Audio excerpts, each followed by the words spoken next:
Esta mañana tenemos junto a nosotros Pastor Pablo Sánchez, trabaja para, se me fue, perdón, Jesús Responde, se llama la organización en Paraguay, así que dejo esta mañana, además me está mirando medio feo, es mi cuñado, así que él va a compartir la palabra esta mañana con todos ustedes. Pablo, Gracias. Señor, te doy muchísimas gracias por la vida de Pablo. Señor, úsalo esta mañana para compartir lo que tú tienes en tu corazón para compartir con nosotros. Señor, háblanos a través de él. Úsalo de tal manera, Señor, que cuando salgamos de este lugar nos llevemos algo precioso en nuestras vidas. En el nombre del Señor Jesús. Amén. Amén. Saludos hermanos, saludos hermanas. Sí, está. Saludos a los que están acá, saludos a los que están en sus casas. Dios bendiga a cada uno. Antes de compartir lo que se supone que hoy es el tema, quiero decir algo a cada uno de ustedes y a los que están en sus casas también. Este tiempo que nos ha tocado vivir y que nos toca vivir es complicado, ¿verdad que sí? No es fácil, pero tenemos una bendición única, incomparable. Todos los cristianos, todos los que somos hijos de Dios, hemos sido señalados por el Señor para vivir en esta época. Él nos escogió para vivir en esta época que es única. Y nos escogió porque nos consideró dignos. No porque seamos demasiado especiales, sino porque confiamos en su gracia, confiamos en su amor, confiamos en su misericordia, confiamos en su poder. Hermanos, eso quería decir antes. No dejemos que las malas noticias nos abrumen, no dejemos que las presiones de la sociedad pasen por encima de nosotros y nos arrollen. No permitamos eso. Seamos lo que el Señor Jesús espera que seamos en este tiempo, luz del mundo, así como Él es luz del mundo. Amén. Y ustedes tendrán una ocasión dorada dentro de un tiempito más, lo que han compartido, de ir y pescar hombres, ¿verdad? O ir y, qué sé yo, los que ustedes trabajan en otras cosas, eso, hacer con esas personas. Pero todos, sin excepción, somos llamados a discipular personas, discipular gente, encaminarlos y llevarlos a la eternidad con Cristo. Amén. Es un privilegio único. No lo desaprovechen. Esa es una ocasión dorada. Se las están sirviendo aquí en bandeja dorada. No la pierdan. Amén. Espero saber que hayan grandes resultados de eso que va a acontecer. Bueno, ahora vamos a lo nuestro. Están en una serie, ¿verdad?, que tiene que ver con las diferentes facetas o características de Jesucristo, el Señor. Y he estado mirando algunos videos previos de los domingos anteriores y sé que esto termina dentro de un poco. Sin embargo, aun cuando ya son varios los temas que se han tocado y se han tratado, esto no termina, ¿verdad? No terminan las diferentes facetas y características de Jesucristo, porque Él es infinito. Y siendo infinito, tiene infinitas posibilidades de ser conocido y bellezas y glorias a las cuales nosotros podemos acceder. Entonces, aquello que ha sido compartido hasta ahora tiene que ser tenido en cuenta por cada uno de ustedes, por cada uno de nosotros, y lo que se va a compartir hasta el final de esta serie. Y yo les propongo un ejercicio, que cuando esto termine, no lo olviden, sino que vayan a la biblioteca de videos que están en internet de la iglesia y los vuelvan a ver todos, así en secuencia, uno tras otro, para que tengan el cuadro más completo, ¿verdad? Y puedan decir, el Señor es maravilloso, el Señor es precioso, el Señor es extraordinario, el Señor es glorioso, digno de alabanza, digno de amor, digno de devoción, de compromiso, digno de que yo le dé todo lo que soy. Amén. Ahora, para ser honestos, a mí hay ciertas facetas del Señor, ciertas características del Señor que me resultan más emocionantes, ¿verdad? Que me resultan más atractivas. Por supuesto, ¿verdad? Cuando se habla de que Él es el buen pastor, eso me enternece, me conmueve, me anima mucho a acercarme al buen pastor y seguirlo, ¿verdad? Como oveja. Imagino que algunos de ustedes también, a la mayoría, ¿verdad? También cuando el hermano predicó hace un par de semanas atrás que él es amigo, misma cosa. Yo quiero tener un amigo como Jesús. No quiero perderme la posibilidad de estar cerca de ese amigo y disfrutar de todas sus bondades, ¿verdad? Y así sucesivamente. Y cada faceta del Señor es maravillosa, bella, perfecta, esplendorosa. Así como un diamante, ¿verdad? Que está tratado en diversas facetas, y la suma de esas facetas es la que hace su belleza, lo que hace su esplendor, así el Señor también. Ahora, no significa eso, que aun cuando hay alguna que me resulte más atractiva, no significa y no me da la libertad para eliminar, para borrar, para tirar al costado aquellas que no me gustan mucho, ¿verdad? No. Y hoy justo toca un par que puede ser que no nos guste mucho, ¿verdad? Que nos sintamos más atraídos por esas cosas lindas, ¿verdad? Amorosas, tiernas, donde está la compasión del Señor mostrándose así de manera extrema. Pero hay otras, como estas de hoy, que no son exactamente así. Son expresión de su compasión, de su amor, de su plan redentor, exactamente igual, pero son diferentes, como veremos hoy. Y apelan a ciertos aspectos de nuestra vida que son diferentes y que a veces no nos gusta mucho, ¿verdad? Pero no por eso deja de ser verdad. La suma de tu palabra es verdad, dice la Escritura. Y en este caso, la suma de las características y los atributos de Dios es lo que lo hace más codiciable, más deseable, más atractivo, más precioso a nuestros ojos. Entonces, por eso el ejercicio. Cuando todo esto termine, en algunas semanas más, vean todo de nuevo. Vean todo de nuevo y profundicen. Y busquen por ahí en internet si es que es su práctica, o si no, compren algún libro por ahí que hable acerca de los atributos de Dios, que son los atributos de Jesús. Bueno, vamos al tema. Entonces, hoy toca tratar estas dos facetas del carácter de Jesús. Él es maestro y Él es Señor. ¿Ven? Bueno, veremos en ese mismo orden. Es de suma importancia este asunto de conocer al Señor, porque tiene que ver tanto con nuestro propósito como con nuestra identidad. Con nuestro propósito tiene que ver por cuanto nosotros hemos sido llamados para, en última instancia, servir a Dios, ¿verdad? Fruto del amor. Pero para amar hay que conocer. Esa es la ecuación. Uno no puede amar a quien no conoce y no puede servir a quien no ama. Ese es el plan, ese es el propósito de Dios para nuestra vida. Ese es el camino, conocer, amar, servir. Debemos conocer a Jesús para amarlo y servirlo. ¿Y por qué conocer a Jesús? Porque Él es la imagen visible del Dios invisible, dice la Escritura. Él dice, el que me ha visto a mí, ¿ha visto a quién? Al Padre. Él es la imagen perfecta de Dios, encarnada. Se hizo uno de nosotros para que pudiéramos entender un poquito más, ¿verdad? Si no, no habríamos entendido, no habría forma alguna.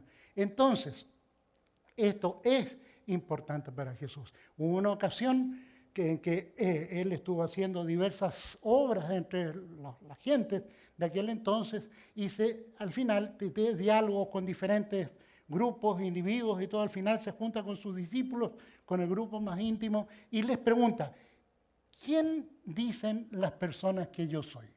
¿Recuerdan ese pasaje? Está en Mateo 16, 13 al 15. Díganme, ¿quién dicen las personas que yo soy? Entonces los discípulos le dijeron, bueno, algunos dicen que eres un profeta, otros que eres un maestro, otro que eres Belcebú. Eso no le dijeron, digamos, por respeto, pero eso decían, de Jesús también, ¿verdad? Que por ese poder hacía los milagros. Por respeto no le dijeron.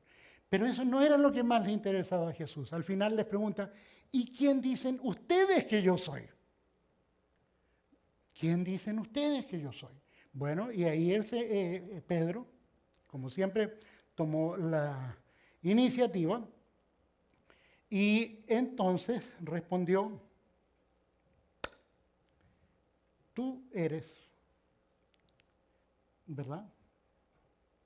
¿Quién era? Sí, el Hijo del Dios viviente. Pero antes el Señor le dijo, ustedes me llaman maestro y Señor, y yo soy realmente su Señor y su maestro.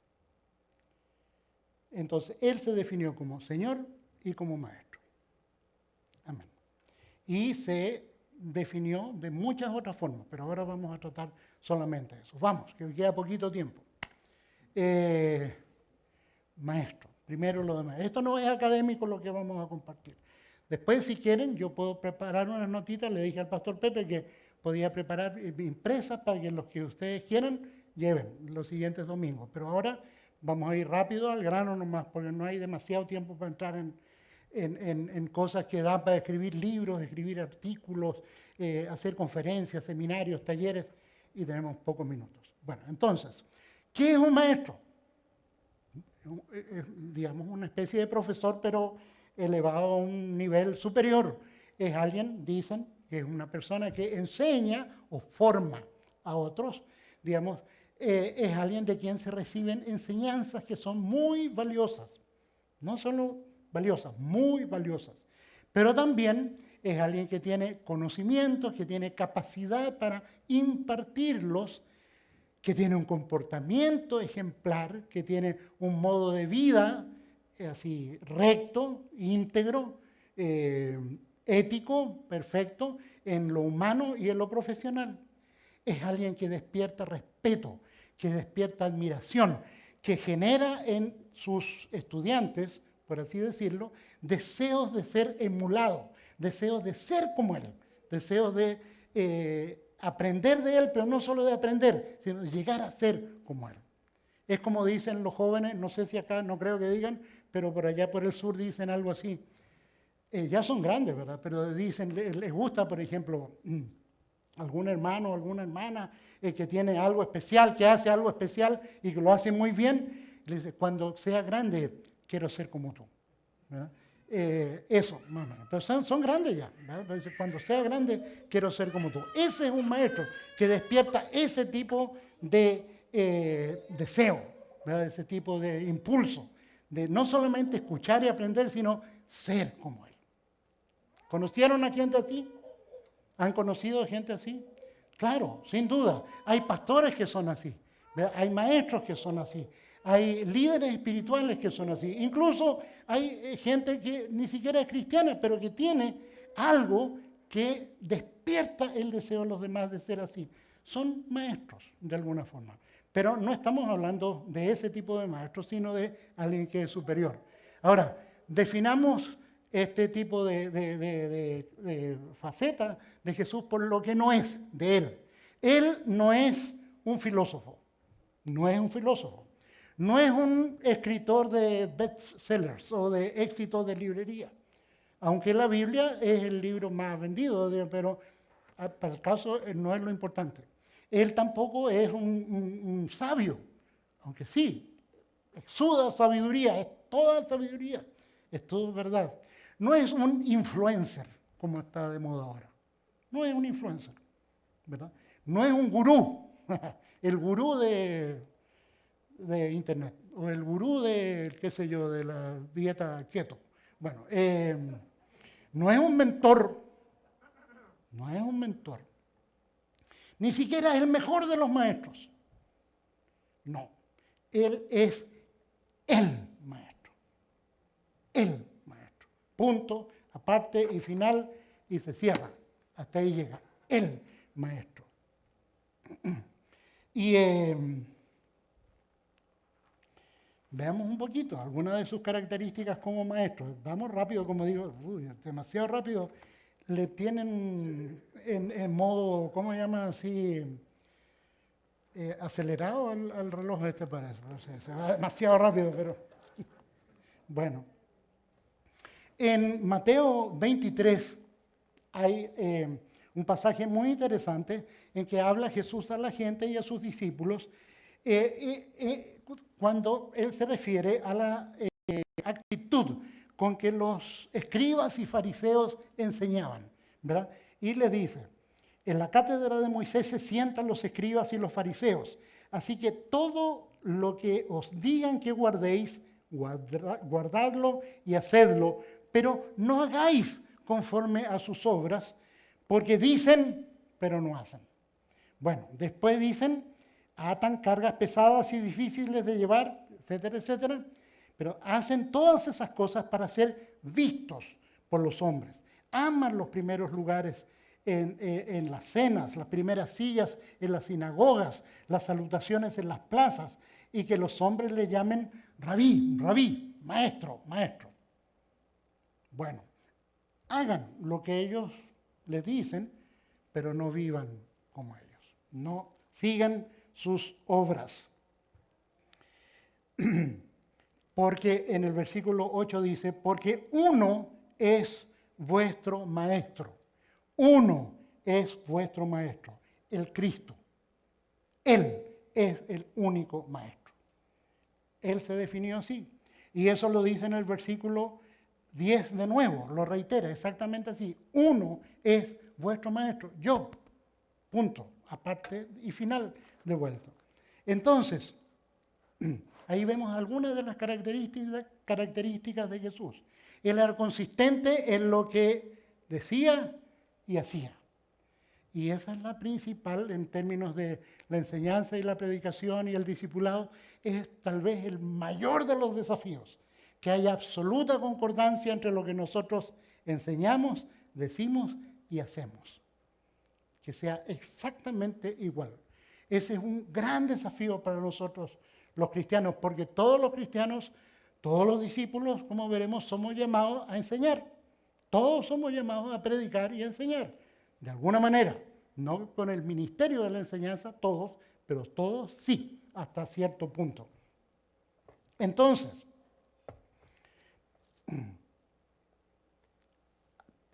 plena concordancia, plena integridad, plena autoridad. En otro momento le dijeron a Jesús que le reconocían por enseñar como quien tiene autoridad, ¿verdad? No porque hablaba fuerte, no porque gritaba, no porque usaba palabras altisonantes, sino porque reflejaba la autoridad de la verdad. Tenía que ver esto también con el tema de la concordancia entre dichos y hechos. Él enseñaba con compasión, aun cuando en muchos casos habla juicio, es por compasión. La compasión lo mueve a venir, la compasión lo mueve a vivir, la compasión lo mueve a enseñar, a formar, a discipular. La compasión lo mueve a morir. Y luego resucitado, la compasión lo mueve a seguir llamando a la humanidad a Él, para salvación, para redención total y completa. Entonces, por otro lado también, siguiendo en esta línea, Él era reconocido como maestro, tenía diálogos con otros maestros, hablaban de igual a igual, de tú a tú, como se puede decir. Y era reconocido. ¿Se acuerdan del caso del joven rico? Cuando el joven rico va y se acerca a Jesús, ¿cómo le llama? Le dice, maestro bueno. No le dice Jesús, le dice maestro bueno. Le dice, más que maestro, maestro bueno. ¿Qué tengo que hacer para heredar la vida eterna? Bueno, los religiosos le reconocían, conocían la verdad del Señor, pero no la obedecían. Ese es el punto. No basta con reconocer a Jesús como maestro, no basta con reconocer sus virtudes, no basta reconocerlo como bueno. Hay que obedecer su enseñanza, si no, no sirve.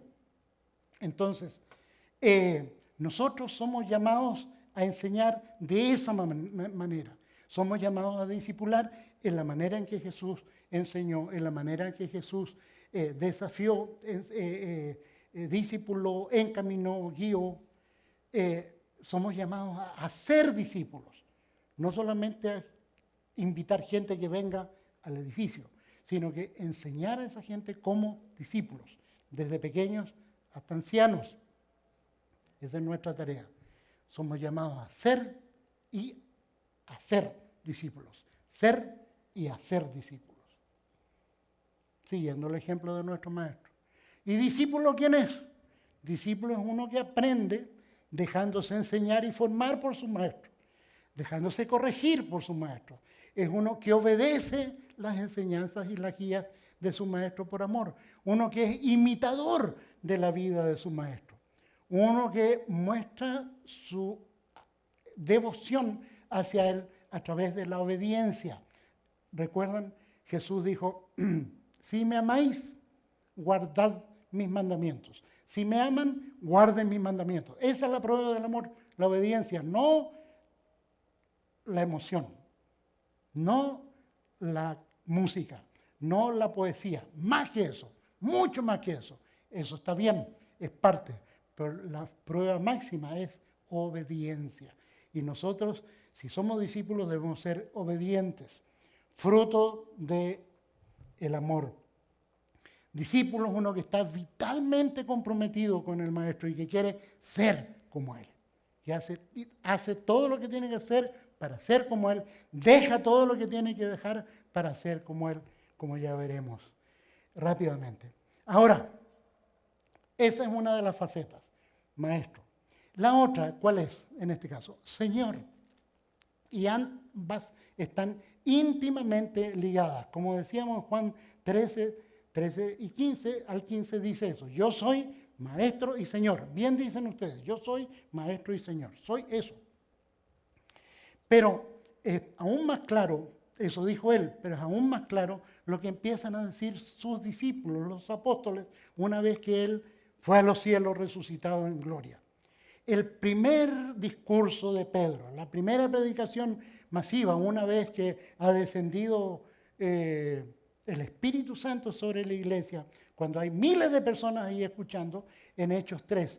El cierre del mensaje de Pedro, que va desde el principio hasta precisamente la crucifixión, la muerte y la resurrección de Jesús, termina diciendo esto. Por lo tanto, que todos en Israel sepan, sin lugar a dudas, que a este Jesús, a quien ustedes crucificaron, Dios lo ha hecho tanto Señor como Mesías. Dios lo ha hecho tanto Señor como Mesías, después de ser resucitado. Y eso dice en muchos otros pasajes también del Nuevo Testamento, ese término Señor, que es un término griego, aparece cientos de veces, pero hoy está un poco desvalorizado, desgastado. Yo soy el señor Sánchez. Así es como se acostumbra. Ustedes son el señor González, el señor Rojas, el señor Rodríguez, el señor, y así sucesivamente. Pero Señor, así en los términos bíblicos, en los términos neotestamentarios, solo hay uno, Jesucristo. Él es el Señor, como ya veremos. Y la semana anterior, el pastor Pepe, cuando estaba hablando de Jesucristo como siervo, ¿verdad?, leyó un pasaje que es un poema de belleza y una bomba de verdad. Aquello que está en Filipenses 2, 9 al 11, donde dice que Dios elevó a Jesús al punto de máximo honor y le dio el nombre que está por encima de todos los demás nombres, para que ante el nombre de Jesús se doble toda rodilla en el cielo y en la tierra y debajo de la tierra, y toda lengua declare que Jesucristo es el Señor, para gloria de Dios Padre. Ese es el nombre que le dio, el Señor, el antiguo Adonai del Antiguo Testamento, el Señor Todopoderoso, el glorioso, el que tiene todo poder y autoridad, el más esplendoroso, aquel que no fue reconocido ni siquiera por Juan. En el primer capítulo de Apocalipsis, que es la revelación que tiene Juan, ¿recuerdan? Dice que estaba ahí en la isla de Patmos y que de repente tuvo una visión Y él era íntimo con Jesús. ¿Recuerdan? Se recostaba en el pecho de Jesús. Conocía, tal vez más que nadie en la intimidad, a Jesús. Conocía su aroma, su tibieza, su amor, así, su ternura, su poder mientras estaba acá. Pero dice que de repente vio eso y cayó como muerto. Era uno semejante al Hijo del Hombre. Era Jesús, pero era Jesús en gloria. Era Jesús el que hoy es, no el que está crucificado. El que hoy es, cayó como muerto. Y si no es levantado por el poder de Dios, se habría muerto. Así como nosotros nos moriríamos si tenemos una visión de esa naturaleza. Entonces, ese Jesucristo, el Kyrios, Curios, como quieran llamarle, el Señor, ese término que aparece en el Nuevo Testamento, es el que tiene todo poder, toda autoridad, todo dominio de todas las personas, de todas las cosas creadas y que no son creadas y aún están por ser creadas. Él es, y nosotros somos parte de su dominio, somos propiedad suya. El título que se daban los apóstoles cuando escribían las cartas del Nuevo Testamento, ¿recuerdan cuál es? Yo, Pablo, ¿qué decían? El gran apóstol de Jesucristo, el espléndido, el famoso, ¿qué decía? Siervo, pero más duro. ¿Cómo decía? Como dicen las traducciones que más contemporáneas. Esclavo de Jesucristo. Porque él le reconocía así en esa grandeza, como Señor. Y Pablo en algunas cosas las entendió, digamos, tal vez un poquito mejor, no sé, porque él no fue parte de los que vivieron con Jesús. Él no fue parte de los que fueron testigos oculares de la vida y el ministerio de Jesús. Todo lo que él aprendió, lo aprendió por revelación directa. El Señor se lo enseñó. Entonces, si él dice, yo soy esclavo de Jesús, y ustedes están para ser esclavos de Jesús, él le está dando en la cabeza al clavo. De eso se trata, de ser propiedad suya. Y eso tenía ciertas implicancias. Me queda un poquito tiempo porque me entregaron un poquito después. Bueno, no me voy a pasar mucho, hermano. No sé, a las 3 a más tardar salimos. Entonces, y ellos empezaron, los discípulos, una vez que el Señor fue resucitado y le conocieron en esa magnificencia, empezaron a proclamar eso también. Bueno, Pedro lo proclamó ahí, públicamente, ante miles de personas, ante todos los que escuchaban. Jesucristo es el Señor. Dios, el Padre, le dio ese título. Y ustedes lo mataron. Y se compungieron tanto, recuerden que ¿qué tenemos que hacer para ser salvos? Miles de personas. Yo nunca he visto eso. He estado dedicado al ministerio evangelístico por mucho tiempo, pero nunca he visto a la gente clamar así, ¿qué tengo que hacer para ser salvo? En fin, quisiera ver, espero ver. No es que no vea nada, pero veo poquito en comparación con eso. Entonces, tal vez el mensaje hay que ajustarlo un poquito, no ofrecer tantas cosas, sino hablar con más autoridad. No sé, tal vez. Vean ustedes, ¿verdad? Es algo que yo pienso, pero que no tengo una respuesta. Pero en fin, como sea, ellos comenzaron a declarar Jesucristo es el Señor. Y en aquel entonces, en aquella época, había un Señor del mundo conocido que se había apropiado de ese título y que lo usaba. Era el emperador romano. Él se hacía llamar el Señor, porque en realidad era buena parte de eso. Él dominaba sobre todo el mundo conocido y lo hacía con fuerza y con crueldad. Entonces los soldados romanos se saludaban.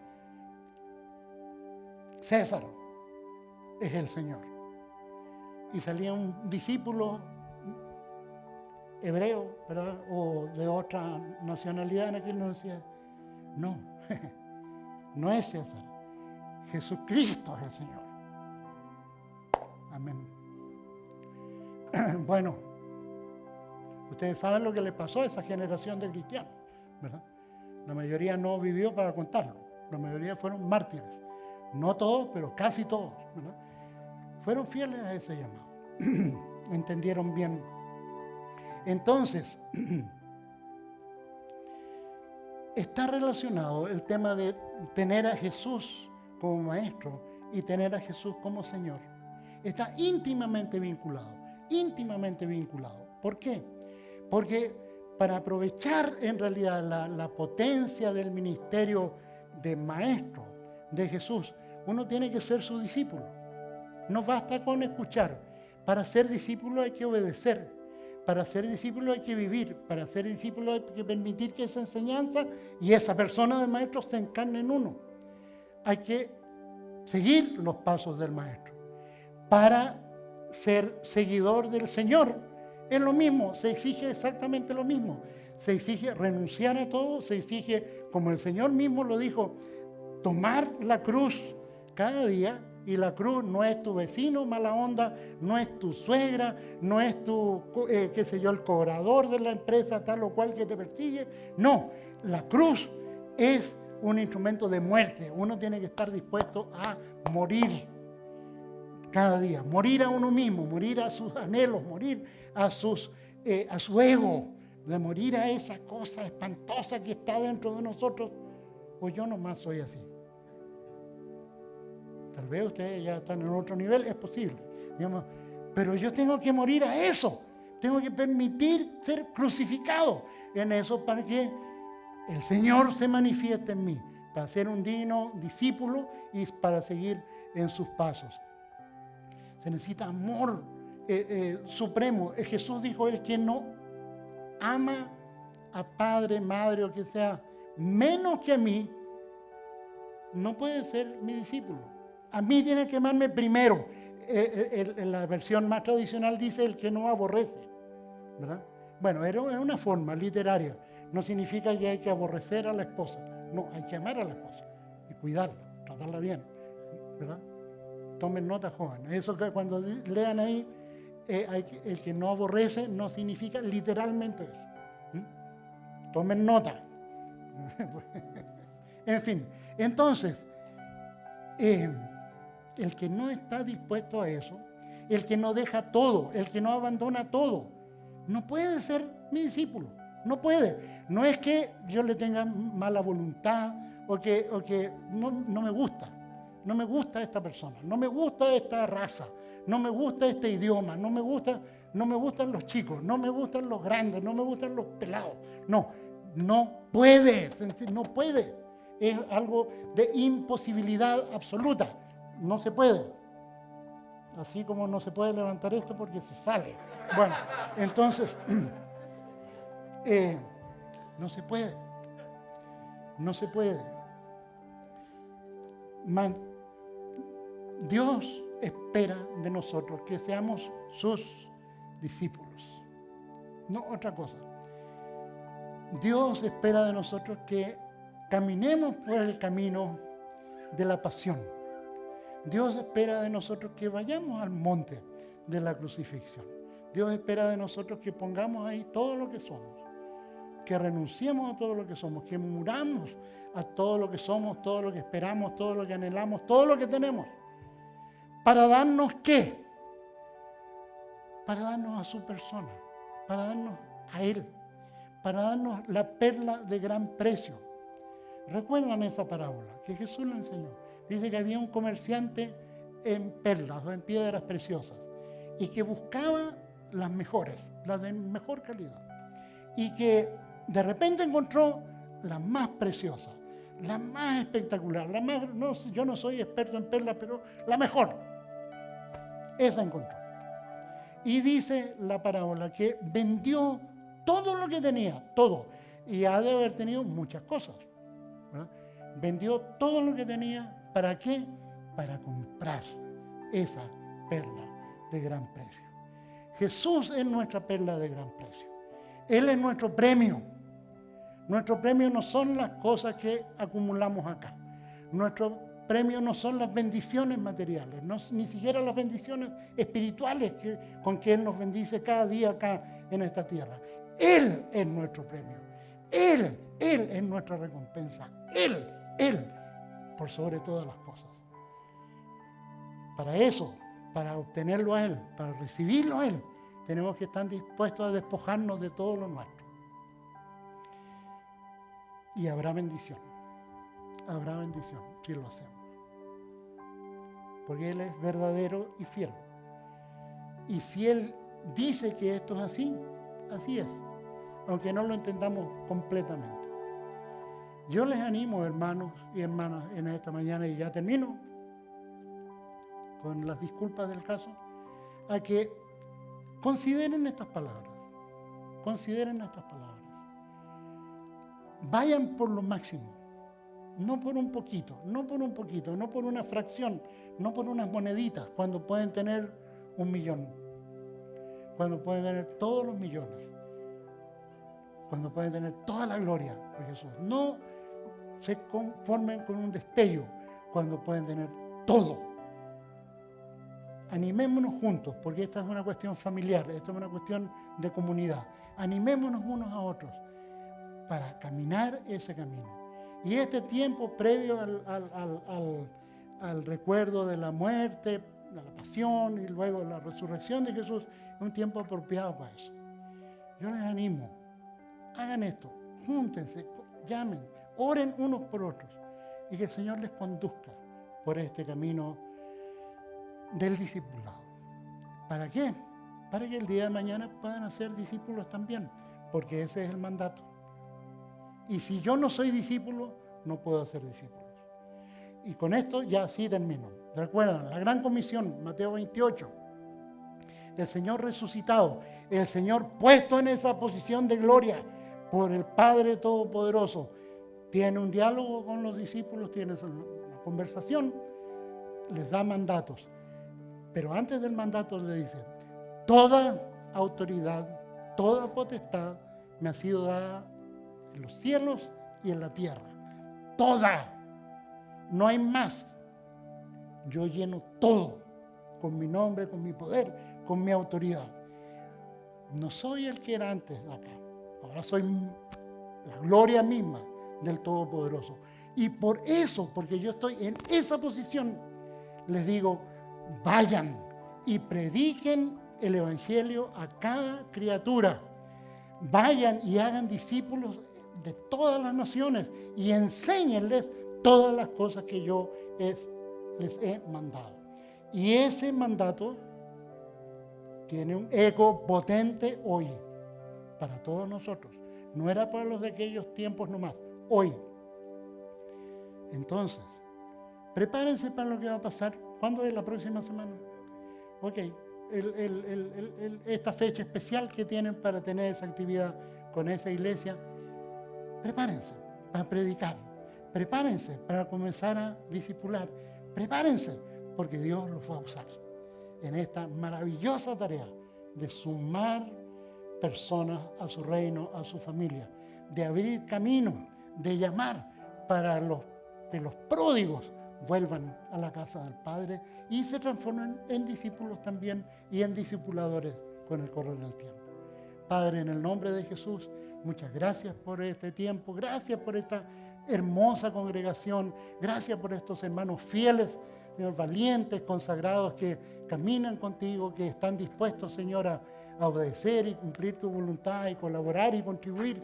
Gracias porque son tu pueblo en esta ciudad. Gracias porque son parte de tu familia en esta ciudad. Gracias porque les has llamado para este tiempo. Y permite, Señor, que esta palabra rústica, ruda, así que hemos compartido en esta mañana, tal vez un poco dura, Señor, que esta palabra les inspire, les anime a ser discípulos tuyos. Señor, a ser obedientes hasta la muerte. Tu bendición sobre cada uno de ellos, sus casas, sus familias, sus trabajos. Tu bendición sobre sus comunidades, en el nombre de Jesús. Amén y amén.